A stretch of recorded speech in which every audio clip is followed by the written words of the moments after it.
मेरे से ज़्यादा कोई नहीं जानता राजेंद्र सिंह हुड्डा को। तो आपके और उनकी दोस्ती की तो वहाँ सर कहानियाँ गाई जाती हैं हर, लेकिन इस बार वो भारतीय जनता पार्टी की बी टीम के रूप में काम कर रहे हैं। तो राजपूत बहुत समझदार कौम है, इस तरह के भटके हुए सिरफिरे लोगों को वो लोग स्वीकार नहीं करते हैं, इसलिए ऐसा नहीं हो रहा है। आप राजेंद्र सिंह हुड्डा को भटका हुआ सरफिरा कह रहे हैं? आप मेरे को एक बात बताइए, कितने लोगों ने, हमारे लोगों ने शहादत दे दी, कितने लोग जो इस जिले में, कितने पाकिस्तान जिंदाबाद की बात पूरी सामने है। बार मुझे पता नहीं उनका दिवालियापन क्यों हो गया, और मुझे घर के सदस्य हैं, किसी अच्छे डॉक्टर को दिखाएंगे उनको। आप ये कह रहे हैं कि उनका मानसिक संतुलन खराब हो चुका? आपको नहीं लग रहा?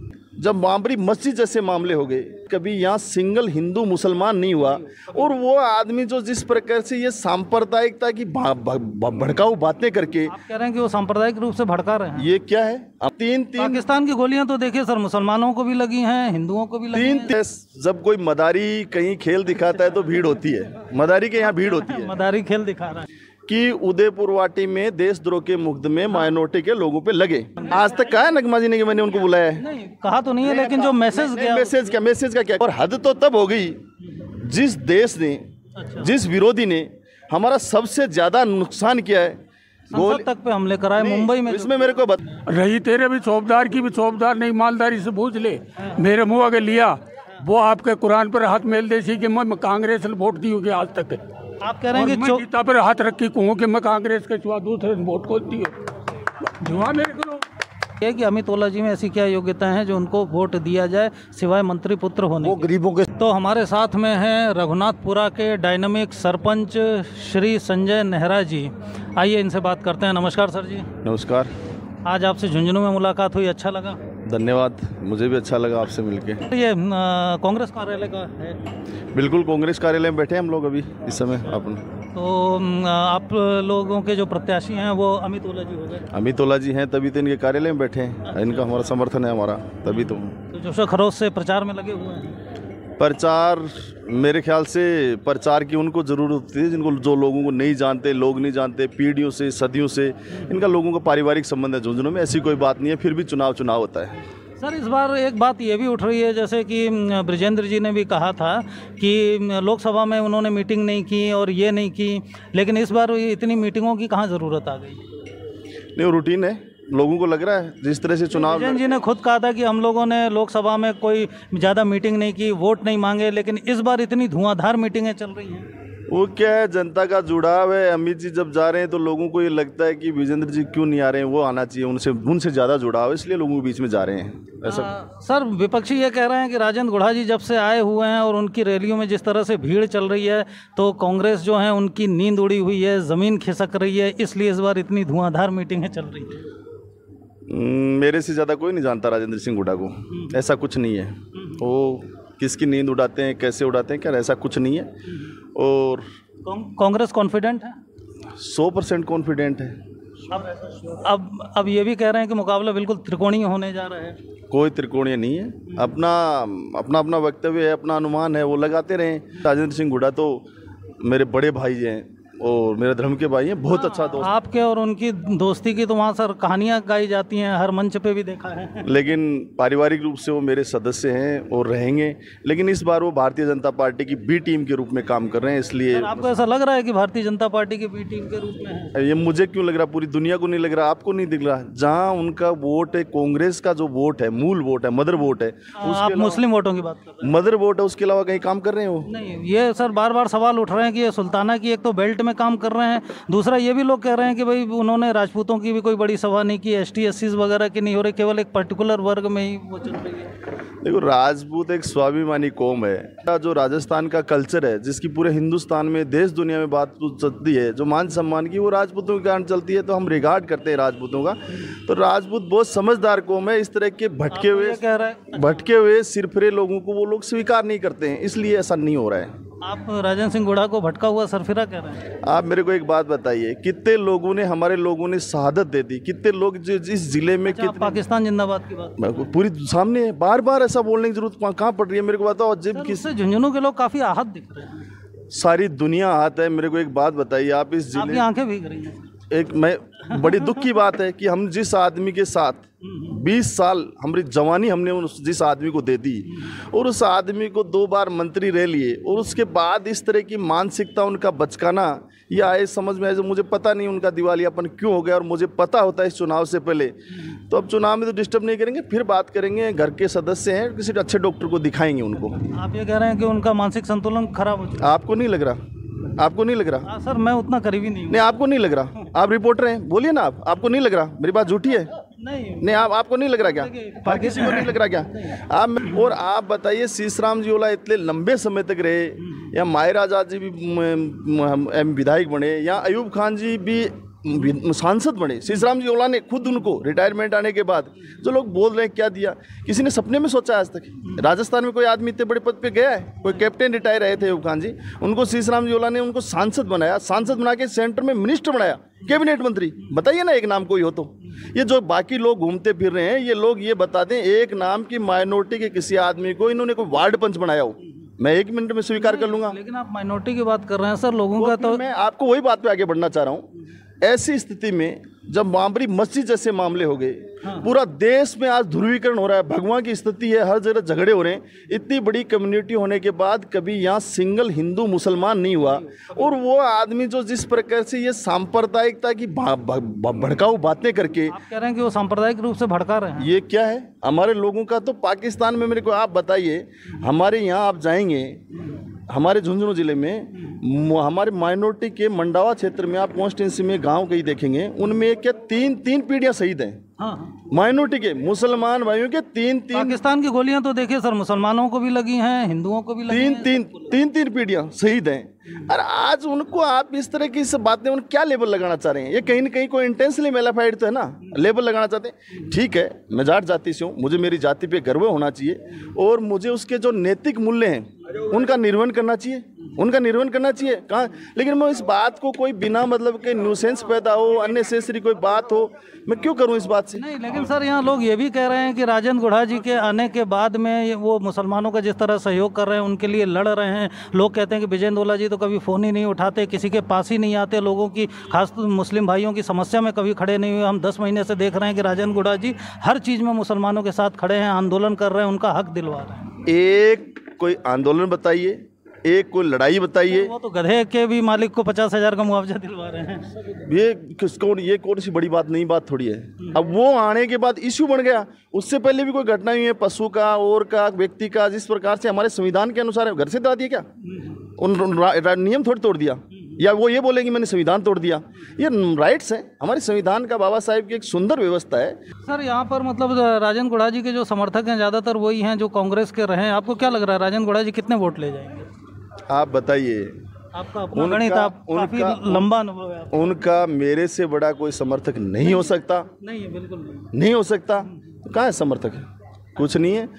राजेंद्र सिंह गुड्डा, जिसमें राजेंद्र मुस्लिम भाइयों की इतनी भीड़ें उमड़ रही हैं, जैसे सुल्ताना की सभा वगैरह हमने देखी है। देखो, सारी जगह जब कोई मदारी कहीं खेल दिखाता है तो भीड़ होती है। मदारी के यहाँ भीड़ होती है। मदारी खेल दिखा रहा है वो, और क्या है बताइए। उनका जब 2018 का चुनाव जीते, उसके 6-8 महीने से वो आदमी कॉमर्शियल हो गए और उन्हें कोई ध्यान दिया। मेरे को एक बात बताइए आप, राजस्थान में मेरे ख्याल से पहला मामला होगा, और शेखावाटी का तो पक्का फाइनल है कि उदयपुर वाटी में देशद्रोह के मुकदमे माइनॉरिटी के लोगों पे लगे। भारतीय जनता पार्टी ने मुकदमे लगवाए, राजेंद्र सिंह गुड्डा एमएलए बने, उन्होंने चालान करवाए। आप मेरे को एक बात बताओ, उनके कम से कम 20-50 से ऊपर मुकदमे आप रिकॉर्ड उठा के देख लिए, उनका एक मुकदमा नहीं है, सारे मुकदमों का डिस्पोजल हो गया। हमारे माइनॉरिटी के भाइयों के जो देशद्रोह का मुकदमा लगा था, उसके बाद राजेंद्र सिंह गुड्डा के भी एक मुकदमा लगा था, और जिसमें जेल भी गए थे। वो आपको याद हो, जेल भी गए थे। हम लोगों ने सड़कों पर आंदोलन किया था, और आने के बाद आप रिकॉर्डेड बात कर रहा हूँ, ऑफ रिकॉर्ड नहीं कर रहा हूँ, ऑन रिकॉर्ड कर रहा हूँ, उस मुकदमे का निस्तारण हो गया और हमारे पूर्व मंत्री साहब उसमें बरी हो गए। लेकिन उन सरकार में 5 साल मंत्री रहे, जिन माइनॉरिटी के लोगों ने उनको वोट दिए, उन लोगों का भी वो आज तक वो मुकदमा एक डिस्पोजल नहीं करा पाए। सरकार का पार्ट थे वो। अच्छा, ये चूरू बिल्डिंग पर जो मामला हुआ था, उसमें नगमा जी जो हैं वो चेयरमैन हैं, उनको क्या ज़रूरत पड़ गई थी वहाँ राजेंद्र गुढ़ा जी को बुलाने की? वो शीशराम जी से भी तो बात कर सकती थी। आप मेरे को एक बात बताओ पत्रकार महोदय, बड़ी अजीब स्थिति है कि आप जैसे लोग इस तरह के सवाल पूछते हैं। आपने देखा होगा, मैंने पढ़ा है और मीडिया के माध्यम से अखबार में पढ़ा है कि जो ईओ यहाँ थी अनीता जी, उनका ट्रांसफ़र हो चुका था, वो रिलीव हो गई थी, और रिलीव होने के बाद वो जिस पद पे आप हो ही नहीं, आप कैसे जा सकते हो? रिलीव होने के बाद यहाँ से जाब्ता लेकर गई थी, वो भारतीय जनता पार्टी के इशारे पे था, और भारतीय जनता पार्टी के इशारे पे जाने के बाद वो स्टंट था, और ये बी टीम के रूप में इन्होंने डाइवर्ट करने के लिए काम किया। ये सीन था। ये तो मतलब कि जो सवाल था सर वो ये था कि जैसे नगमा मैडम कांग्रेस से हैं तो उनको ओला जी से मदद मांगनी थी ना, राजेंद्र गुढ़ा जी से क्यों मांगनी? आज तक कहा है नगमा जी ने कि मैंने उनको बुलाया है? नहीं, कहा तो नहीं है, लेकिन जो मैसेज गया, मैसेज का क्या कहा है नगमा जी ने? कभी कहा किसी ने नगमा जी को? फिर जिस दिन दूसरे दिन धरना दे रहे थे, नगमा जी के परिवार का कोई आदमी गया वहाँ? किसी ने, उन्होंने आज तक बोला? तो कौन कह रहा है? वो तो आपके कांग्रेस मंच पर है। तो कौन कह रहा है? ऐसा मैसेज गया था कि वो उस बिल्डिंग को बचाने के लिए। मैसेज में क्या कह रहा हूँ, क्लियर कट है, पूरी दुनिया की है। भाई साहब ने फार्म भरा है 23-24 तारीख को, भाई साहब ने नामांकन दर्ज कराया 24 तारीख को, हमारे भाई साहब ने। तो नामांकन दर्ज कराने से पहले आप पता करके एक बार उनसे पूछिए ना, 21, 22, 23 को कहाँ थे वो? कहाँ थे 21, 22, 23 को? आप बताइए। सीएमओ के चक्कर काट रहे थे, मायावती जी के चक्कर काट रहे थे, कहाँ क्या लेने गए थे वहाँ? तो फिर ये मैसेज क्यों नहीं है? सबको मैसेज। तो आप मेरे को एक बात बताइए, कोई आदमी इस तरह की बातें करता है क्या? कोई एक पॉलिटिशियन हो, आप 2 बार मंत्री रह गए, किसी जाति की बात करो, समाज की बात करो, और हद तो तब हो गई जिस देश ने, जिस विरोधी ने हमारा सबसे ज्यादा नुकसान किया है, संसद तक पे हमले कराए मुंबई में। इसमें मेरे को बताओ, राजपूत शहीद नहीं हुए? जाट शहीद नहीं हुए? मुसलमान शहीद नहीं हुए? किन किन लोगों ने गोलियां खाई उस पर? और वो पाकिस्तान के जिंदाबाद बोले। अरे कम से कम वसुदेव कुटुंबकम की बात करने वाले आदमी, आप ये बताओ, शीश राम जी ओला ने इतनी लंबी राजनीति की है, विजेंद्र जी ओला, इस परिस्थिति में जब 400 पार की जो पूरी सुनामी चल रही थी, उसमें इनको एमपी बना दिया जनता ने। इतना बड़ा अमन रखते हो तो इनका भी जिंदाबाद बोल दो, इनका भी जिंदाबाद बोल दो। इतना बड़ा दिल है तो आपका, मान जाएंगे एक बार कि आप तो बड़े दिल के आदमी हो। फिर आपका परिचय? मेरा तो विजय पाल नाम है, बाटीवाड़ गाँव। को आपके प्रत्याशी कैसे हैं? हमारे प्रत्याशी बहुत बढ़िया है। किस मामले में बढ़िया है? सारे ही मामले में बढ़िया वो है। पहली बार उतर रहे हैं, लोग पूछ रहे हैं कि उन्हें वोट क्यों दिया जाए? पहली बार कहाँ उतर रहे? विधानसभा में। वो अपने दादा के चुनाव में प्रचार किया, अपने पिता के में किया। विधानसभा के पहली बार प्रत्याशी? पहली बार कोई न कोई उतरता ही है। राजेंद्र गुढ़ा की है, राजेंद्र भामू, कोई पहली बार नहीं उतरेगी, सारी उतरते हैं इसमें। तो एमडी चौबदार साहब कह रहे थे कि कांग्रेस ने एक नाबालिग को हम पर थोप दिया है। एमडी चौबदार साहब तो कुछ भी कहेंगे किसको। तो राजेंद्र गुढ़ा साहब कह रहे हैं कि यदि दादा के बाद बेटा फिर पोता ही बनाना था तो फिर इतने आंदोलन क्यों हुए? राजतंत्र ही रहने देते भाई। किसमें राजतंत्र कहाँ है? कहाँ राजतंत्र में भी यही होता था, पहले दादा फिर बेटा, और अब भी वही चल रहा है। राजेंद्र गुढ़ा साहब कह रहे हैं, तो राजतंत्र में इसमें फर्क क्या रहेगा? मेरे को एक बात तो, वोट से बनते हैं लोग, तो वोट से बनते हैं, जनता चुनती है। आप एक बार बात करें ना, तो इन लोगों ने तो कितना त्याग किया, लोगों के बीच में रहे। हमारे भाई साहब कौन सी स्थिति में थे, उनको भी 2 बार मंत्री बना दिया जनता ने। तो ने राजनीति की है। बात शीशराम जी की नहीं सर, अभी जो प्रत्याशी हैं उनकी बात है। उनके बारे में ये पूछा जा रहा है कि वो, उनमें मंत्री पुत्र होने के अतिरिक्त क्या योग्यता है? मेरे को एक बात बताइए आप बता रहे हैं। अरे चूसेगा जमेड़ो बिल्ली तो खोदेगो की। अच्छा। जो राजनीति कराने में पैदा होगा वो राजनीति करेगो, इसमें कोई नई बात है क्या? रही तेरे भी चौबदार की भी चौबदार नहीं, ईमानदारी से पूछ ले। मेरे मुँह आगे लिया, वो आपके कुरान पर हाथ मेल दे सी कि मैं कांग्रेस ने वोट दी होगी आज तक। आप कह रहे हैं कि गीता पर हाथ रख के कहूँ कि मैं कांग्रेस के सिवा दूसरे वोट को दी जुआ मेरे को यार क्या। तो आप सर कह रहे हैं कि एमडी चौबदार ने कभी कांग्रेस को वोट दिया ही नहीं? मैं खुले कह रहा हूँ ना। वो तो सर अपने आप को सबसे वफादार सिपाही बता। वफादार है एक आदमी का, कांग्रेस में वो एक ही आदमी का वफादार है।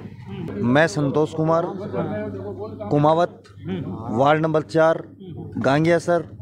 मैं बोलना ये चाह रहा हूँ, अमित जी ओला लीड लेके यहाँ से प्रत्याशी विजय घोषित होंगे। तो सर देखिए 23 को पता चलेगा। अभी तो सवाल ये पूछा जा रहा है कि उनमें मंत्री पुत्र होने के अतिरिक्त और क्या योग्यता है, क्यों वोट देंगे?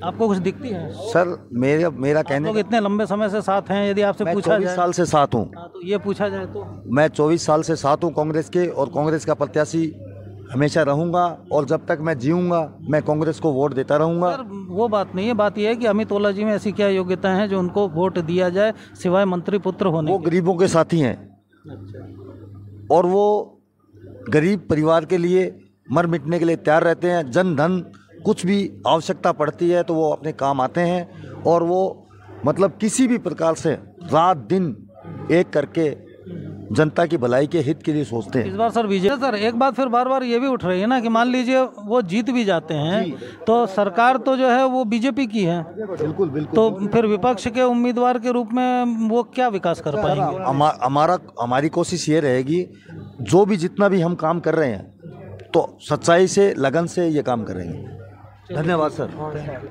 चलिए सर जी, प्रश्न ये पूछा जा रहा है कि भाई सरकार तो बीजेपी की सबको पता है, अब मान लीजिए यहाँ से अमित जी जीतते भी हैं तो वो विपक्ष के बनेंगे, तो क्या विकास हो पाएगा? देखो ओला जी थे ना, वो 36 कौम को साथ लेके चलते थे। विकास की बात हो रही है, विपक्ष का विधायक जो है वो क्या विकास करेगा? विकास जब ओला जी का परिवार जीतेगा तो ये अच्छा विकास करेगा। कैसे करेगा सर? सरकार तो बीजेपी की है, उनके प्रोजेक्ट कौन सैंक्शन? कांग्रेस की सरकार के अंदर गरीबों को सर सरकार बीजेपी की है, बीजेपी की सरकार यहाँ नहीं। 4 साल की बात कर रहे हैं, केंद्र में भी बीजेपी की है, केंद्र में हाँ केंद्र में योजना में तो कांग्रेस की है ना सर, सरकार थोड़ी कांग्रेस की है।